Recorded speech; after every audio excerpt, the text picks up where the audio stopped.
नमस्ते, आप सभी का स्वागत है मेरे चैनल में चिराग एस्ट्रोलॉजी। और हम बात कर रहे हैं केतु के ट्रांजिट की। और केतु जो है वो हमने वृश्चिक लग्न के लिए देखा था उनको। काफ़ी समय से उनका नहीं, मैंने लास्ट में दिया था वो लास्ट राहु के ट्रांजिट के लिए, तो उनका फर्स्ट दिया। अभी हम क्यू वाइज जाएंगे, सिंक्रोनाइज उसमें जाएंगे। सो मेष, वृषभ, मिथुन, उस तरह से। सो मेष की बात करते हैं तो मेष लग्न के लिए हम बात करेंगे। उनका जो मेष लग्न है उसमें केतु जो है वो उनकी कुंडली में जहाँ पर अभी 9 नंबर लिखा है वहाँ पर है, और वहाँ से वो आ रहा है 8 नंबर लिखा है वहाँ पर। यानी कि मेष लग्न से 8वें स्थान में केतु का ट्रांजिट हो रहा है। वो भाग्य से अष्टम स्थान में आ रहे हैं। और केतु जो है वो अष्टम स्थान में बहुत इम्पोर्टेंट है, क्योंकि केतु का सीधा सीधा जो मैंने अनुभव किया है वो है इल्यूजन। उसका एक, मैंने अगर दूसरा नाम दे तो इल्यूजन है उसका दूसरा नाम। एक भ्रम पैदा करना, भ्रम को जीवित करना, भ्रम में जीवन को ले जाना। और उस भ्रम के थ्रू, भ्रम नहीं है यहाँ पर, भ्रम है, इल्यूजन है, जो नहीं है, मृगजल की तरह जो है उसकी हम बात कर रहे हैं। जो नहीं है फिर भी हमें लगता है, एंड देन हम पानी के पीछे भागते हैं और पता चलता है यहाँ पर कुछ नहीं है, वो मृगजल जैसा केतु है। वो जीवन के जिस जिस क्षेत्र में हमें ले जाता है वहाँ के सारे जो हमारे मन के जो थॉट्स होते हैं उसको वो स्वरूप देता है कि भाई आप क्या सोच रहे हो, आप ये सोच रहे हो, देख लो। एंड देन हम उसको देखते हैं तो हमें पता चलता है कि ये तो मृगजल है यार, हम किसके पीछे भाग रहे थे, यहाँ पर तो कुछ नहीं है। सो वो तृष्णा जो है मन की वो बाहर आती है और हम उसके पीछे भागते हैं, और फिर वो टूट भी जाती है। तो वो इल्यूजन में हमें डीप में ले जाता है। प्रॉब्लम ये है केतु का कि वो बहुत डीप में ले जाता है, बहुत सटीक थॉट्स के साथ, एकदम जुस्से के साथ, एकदम हम पावर के साथ एंटर करते हैं, बट वहाँ कुछ नहीं होता है। और वो हमारा मोरल जो है वो ब्रेक कर देता है, वो तोड़ देता है, और वो झटका हमें ज़्यादा लगता है। ये केतु है। केतु को समझना बहुत ज़रूरी है। केतु के इफेक्ट्स को समझने के लिए केतु को समझना इसलिए ज़रूरी है। अब वो आपके अष्टम स्थान में आ रहा है। 8वां जो स्थान है जहाँ पर केतु आ रहा है वो है गुप्त, उसके साथ कनेक्टेड है। वहाँ पर आयुष्य का भी स्थान है, लोग उसे मृत्यु स्थान कहते हैं, आयुष्य का भी स्थान कहते हैं। और वहाँ पर गुप्त चीज़ें हैं, गुप्त विद्याएं हैं, गुप्त धन है, आपका गुप्त रोग है, और बहुत सी चीज़ें हैं, गूढ़ विद्याएं हैं। तो वो सारी चीज़ें यहाँ पर है। तो केतु यहाँ पर आपके लिए उन सब में भी इल्यूजन क्रिएट करेगा, उन सब में भी वो ले जाएगा। अब क्या होता है कि बहुत से लोगों के चार्ट में अलग अलग चीज़ें होती है। किसी की कुंडली में वो स्ट्रॉन्ग इफेक्ट देता है, किसी की कुंडली में कम स्ट्रॉन्ग देता है, लेकिन ये इफेक्ट्स जो होते हैं वो होते ही हैं, कम ज़्यादा होते हैं। तो वो अब केतु आपको क्या करेगा कि आपको लगेगा कि मुझे यहाँ से धन प्राप्ति होगी। तो ये जो केतु है वो 23 सितंबर 2020 से 12 अप्रैल 2022, 1.5 साल तक यहाँ रहेगा। ये 1.5 साल में आप गुप्त धन के पीछे भाग सकते हैं। आपको कभी ना कभी अचानक से इच्छा होगी कि अरे यार यहाँ से मुझे ऐसा कुछ मिल जाएगा, मैं उसके लिए कुछ करूँगा। आपको वो भ्रमित रखेगा, आपको वो भगाएगा उस पैसे के पीछे, उस धन के पीछे। वो धन किसी भी रूप में हो सकता है, वो प्रॉपर्टी भी हो सकती है, वो हार्ड कैश अमाउंट हो सकता है, या उस तरह का कुछ भी। तो ये केतु आपको उस दिशा में बहुत ही स्ट्रांग वे में ले जाएगा। यहाँ पर आपको ध्यान क्या रखना है, तो सही कितना है आपको प्रैक्टिकली सोचना है कि ये चीज़ पॉसिबल है, कितना सही है। और ये सबसे मेन बात, केतु आपको क्या करता है, अरे ये धन है यहाँ पर ले लो, भागो, उसके पीछे आपकी दौड़ होगी। उसमें एक ही चीज़ आप सोचिएगा कि क्या वो चीज़ आपकी मेहनत की है, आपके हक की है, तो आप उस पर ज़रा आगे बढ़िएगा, अदरवाइज़ रुक जाइएगा। वो चीज़ अदरवाइज़ आपको बहुत परेशान करेगी। सो ये मेन पॉइंट पहला है। उसके बाद अगर हम बात करें तो यहाँ पर केतु आपको जो लालच है वो जगाएगा आपकी। आपको लगेगा कि यहाँ पर मैं अगर इतना पैसा, अब देखिए धन जो है वो खींचने के आप तरीके सोचेंगे, बिकॉज केतु जो है ना यहाँ पर अष्टम स्थान में है, वो आपको कुछ पैसे खर्च करवाएगा। आपको लगेगा कि ये इतना पैसा मैं डालूंगा तो इतना डबल होके आएगा, ट्रिपल होके आएगा, वो आपको नहीं मिलेगा।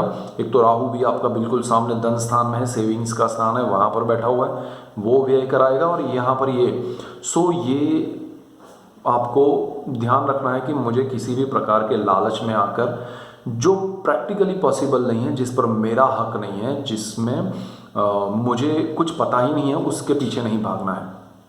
केतु यहाँ पर आपको गुप्त विद्याओं की ओर ले जाएगा। अब यहाँ पर देखिए दो चीज़ें हैं।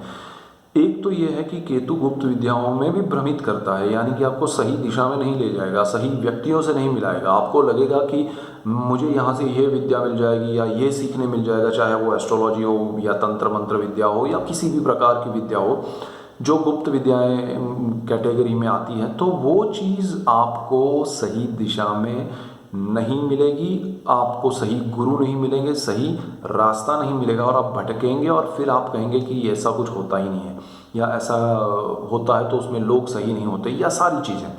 तो वो अनुभव आपको होगा। और दूसरा, जिनका केतु अच्छा होगा कुंडली में, बर्थ चार्ट में अच्छी पोजीशन में होगा, दशाएं और सब चीज़ें सही होगी, उनको ये केतु ऐसे लोगों से मिलाएगा जो सही है, तंत्र मंत्र विद्या के ज्ञाता है। बिकॉज केतु भी इसमें आता है। केतु देखिए, राहु और केतु में बहुत फर्क है। राहु इस मंत्र तंत्र विज्ञान का बहुत बड़ा एक इफेक्ट देता है, बहुत बड़ा उसका हाथ है उसमें। उसी तरह केतु का जो है ना, वो धर्म से जुड़ा हुआ है।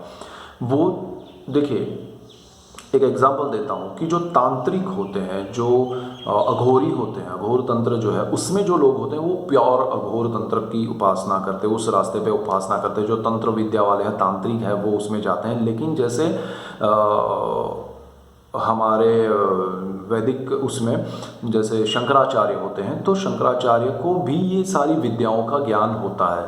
तो उसमें से उनको पढ़ाई में, उनकी जो पूरे जीवन की जो पढ़ाई का समय होता है, सीखने का जो समय होता है, उसमें भी तंत्र विज्ञान आता है, तो उस पार्ट को वो समझ लेते हैं। तो केतु यहाँ धर्म से जुड़ा हुआ है। धर्म के जो अधिपति है, धर्म के अधिकारी स्थान पर जो बैठे हैं शंकराचार्य जैसे, तो उस स्थान पर बैठने वाले को वो केतु उसका ज्ञान देता है, बट वो धर्म के रूप में देता है। उसका यूज़ करने के लिए उस तरह से नहीं कि वो तांत्रिक के रूप में नहीं काम करेंगे, वो एक ज्ञाता के रूप में कि मुझे हर चीज़ का नॉलेज है, उसमें से ये भी तंत्र विज्ञान है, उसका भी है। तो केतु जो है वो ऐसे जिनकी कुंडली में अच्छे योग हैं, उनको उस चीज़ का सही ज्ञान भी देगा, जिसका सही प्रयोग क्या होता है वो भी बताएगा, और क्या उससे तकलीफ़ें होती है, क्या नहीं होती है, वो भी बताता है। तो केतु उस तरह से भ्रम में नहीं रखता है जहाँ धर्म आता है। केतु उस तरह से भ्रम में नहीं रखता है जहाँ आप भक्ति की बात करते हैं।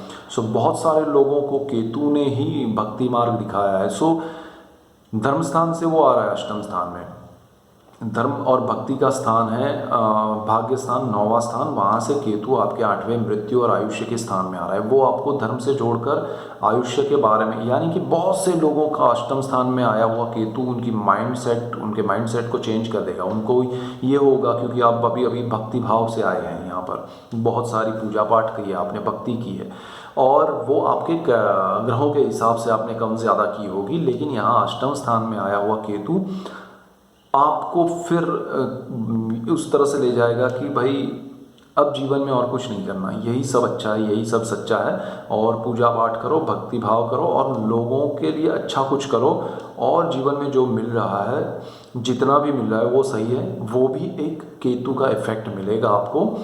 और यहाँ पर जिनके ग्रह सही नहीं है, दशाएं सही नहीं है, सपोज आपका केतु की ही दशा चल रही है और केतु के नक्षत्र ऐसे हैं कि वो आपको भ्रमित कर रहे हैं, तो वो चीज़ यहाँ पर आपको ज़्यादा इफेक्ट करेगा। आप धन के पीछे भागेंगे, मिलेगा नहीं। आप विद्याओं के पीछे भागेंगे, गुप्त, वो मिलेगी नहीं। गुप्त रोग है वो भी आपको परेशान करेगा, वो आपको नहीं होने पर भी उसके इफेक्ट आपको मिलेंगे। आपको उसका दर्द पता होगा तो आप डरेंगे कि ऐसा कुछ हो नहीं जाए। तो ऐसी चीज़ों में वो ले जाता है। और उसके अलावा आपको यहाँ पर सडन एक प्रकार का लॉस भी कराता है, यानी कि आप बिना वजह के किसी को हेल्प कर देंगे। जिसको ज़रूरत है उसको नहीं करेंगे, जिसको नहीं ज़रूरत है सडनली आपको लगेगा कि लाओ मैं कुछ करता हूँ। यहाँ पर भी वो इल्यूजन क्रिएट करता है कि मैं कितना अच्छा हूँ, खुद से ही खुद को एक दाता या डोनेट करने के लिए एक जो महान आदमी है, इंसान है, उस तरह से खुद को सेल्फ प्रेज के लिए, अपने खुद के लिए आप किसी को पैसा देंगे और फिर जब वो केतु चला जाएगा तब होगा कि मैंने ऐसा क्यों किया, मैं कोई ऐसा महान तो हूँ नहीं, मेरे पास ऐसा पैसा तो था नहीं, फिर मैंने क्यों ये डोनेशन किया। तब आपके सर से वो भूत उतर जाएगा और आपको लगेगा अरे ये तो मैंने गलती कर दी। अब किया हुआ है डोनेशन तो वो चीज़ आप वापस भी नहीं मांग सकते। आपने ये चीज़ें ध्यान में रखनी है। अब यहाँ पर एक और चीज़ है, वृश्चिक राशि है, ये मंगल की राशि है। मंगल जो है वो केतु के साथ जब जुड़ता है किसी भी रूप में, मंगल केतु की युति हो या मंगल की राशि में मेष में या ये वृश्चिक में जब केतु आता है तो वो उसका बिहेवियर थोड़ा मंगल की तरह हो जाता है। वो मंगल के जो गुण है उसको एक्सेप्ट करता है, उसको स्वीकार करके चलता है। तो यहाँ पर अग्रेशन भी देगा, यानी कि अब आपका अग्रेशन क्या होगा, तो आपको जो भ्रम लग रहे हैं, जो आपको सही लग रहे हैं, यानी कि आपको लग रहा है कि वहाँ बहुत कुछ है, मैं फॉर एग्ज़ाम्पल आपको लगेगा कि मैं यहाँ पर इतना पैसा इन्वेस्ट करता हूँ, 10 रुपया करूँगा तो मुझे 1000 रुपया मिल जाएगा, ये आपके लिए रियलिटी है, बट हकीकत में वो भ्रम है, वो इल्यूज़न है और आप उसमें जाते हैं तो उसमें वो मंगल का जो गुण है वो अग्रेशन वाला होगा, यानी कि आपको 2-4 दिन सोचने के लिए सामने वाला मौका भी देगा तो आप एक दिन में वो काम करेंगे, यानी कि आप खुद से ही भागेंगे, आप फटाक से जाएंगे, आपको लगेगा कि नहीं ये तो पहले होना चाहिए। तो वो अग्रेशन को कंट्रोल कीजिएगा और ये अग्रेशन हर चीज़ में लागू पड़ेगा जो अष्टम स्थान से रिलेट करता है। अष्टम स्थान को जैसे हमने कहा आयुष्य का स्थान है, मृत्यु का स्थान भी कहा जाता है।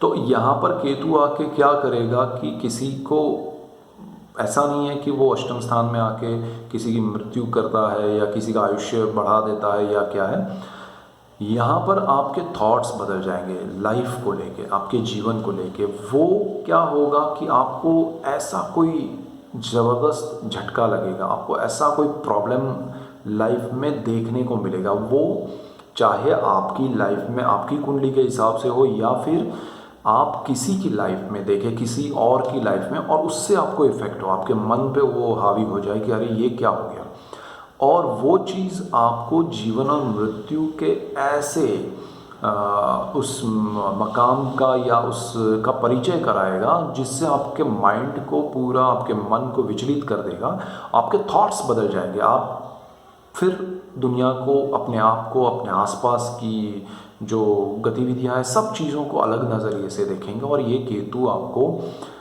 उस तरह से जीवन मृत्यु क्या है उसका एक अनुभव कराएगा, उसका एक आपको अलग ही परिचय मिलेगा लाइफ का, और आपके सारे कैलकुलेशंस, आपके सारे हिसाब किताब जो भी है लाइफ को लेके, जॉब को लेके, बिजनेस को लेके, फैमिली को लेके, फ्रेंड्स को लेके, एवरीथिंग पूरा चेंज हो जाएगा, पूरा शांत हो जाएगा, पूरा बदल जाएगा कि ऐसे नहीं होता है।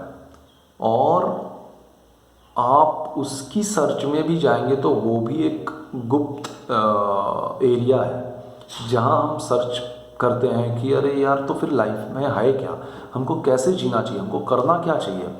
सो वो भी आप करने की कोशिश करेंगे और थ्रू आउट द 1.5 साल, पूरा 1.5 ईयर जो है उसमें उलझने बहुत होंगी।